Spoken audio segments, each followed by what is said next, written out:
Hi friends, இன்றைக்கி என்ன video பார்க்கணும்னா இது 2-3 நாள் எடுத்து வச்ச வீடியோ தான். வாங்க வீடியோக்குள்ளே போகலாம். என்னோடய வீடியோ தான் ஃபஸ்ட் டைம் பார்க்குறீங்கன்னா சப்ஸ்கிரைப் பண்ணுங்க, லைக் பண்ணுங்க, கமெண்ட் பண்ணுங்கள். எங்கள் வீட்டுக்கார் பாலக்காடு போயிட்டு வந்தார் காரில்.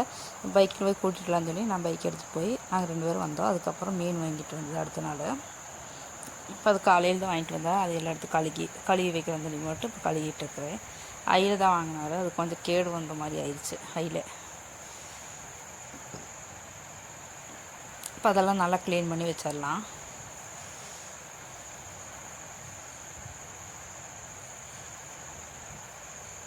அதுக்கப்புறம் எனக்கு வந்துட்டு சாப்பிட்றதுக்கு இட்லி ஊற்றலான்னு சொல்லி இட்லி ஊற்றி வச்சுருக்கேன். இட்லியெல்லாம் நல்லா வெந்துருச்சு.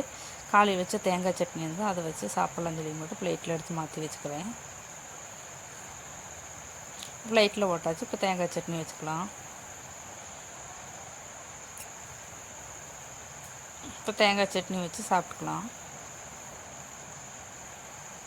அதுக்கப்புறம் சாயங்காலம் டீ வைக்கலான்னு சொல்லி மட்டும் டீ வச்சுருக்குற அடுப்பில். அதில் வந்துட்டு தூளும் சர்க்கரையும் போட்டு டீ இறக்கலாம்.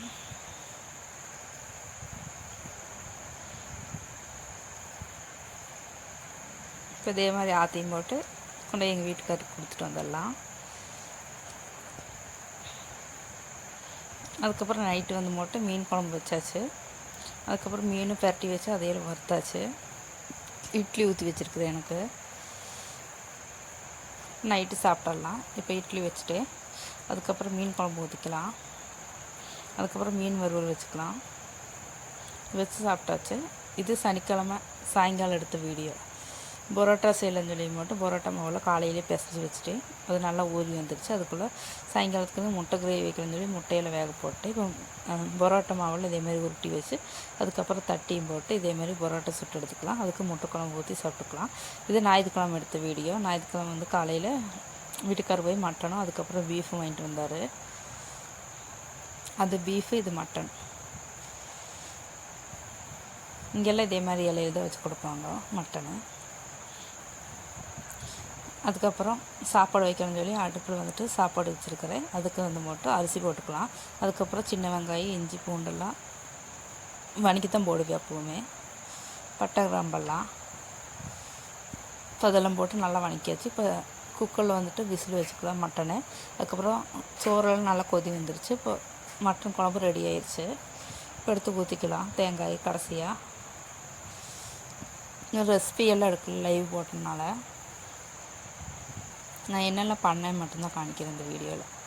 அதுக்கப்புறம் சோறு வடிச்சுக்கலாம். இப்போ சோறெல்லாம் வடித்தாச்சு. ஸ்கூலுக்கு போகிறனால சீக்கிரமாக செஞ்சுட்டு இருக்கிறது சாப்பாடு. இப்போ மத்தியானம் வந்துட்டு மட்டன் குழம்பு அதுக்கப்புறம் சாப்பாடெல்லாம் வச்சு சாப்பிட்டாச்சு. சாயங்காலம் வந்தால் பீஃப் வைக்கணும். இப்போ ஸ்கூலுக்குலாம் கிளம்பியாச்சு. நாங்கள் கிளம்பும்போது ஒரு 2:30 மணி இருக்கும், 2:30 இருக்கும். இப்போ பஸ்ஸில் போயிட்டுருக்குறோம்.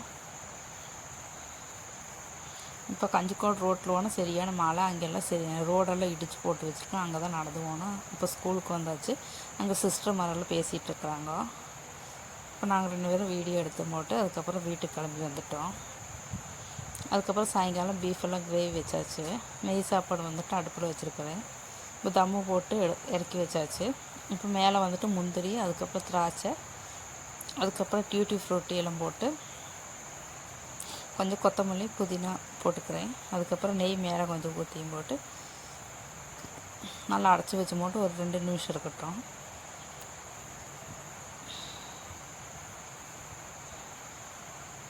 லைட்டாக மஞ்சள் கலர் சேர்த்திருக்கிறேன். அது பார்க்க கொஞ்சம் கலர்ஃபுல்லாக இருக்கிற சேர்த்திருக்கிறேன். இப்போ நைட்டு வந்து போட்டு நெய் சாப்பாடு அதுக்கப்புறம் பீஃப் கிரேவி மட்டன் குழம்பு ஊற்றி சாப்பிட்டாச்சு.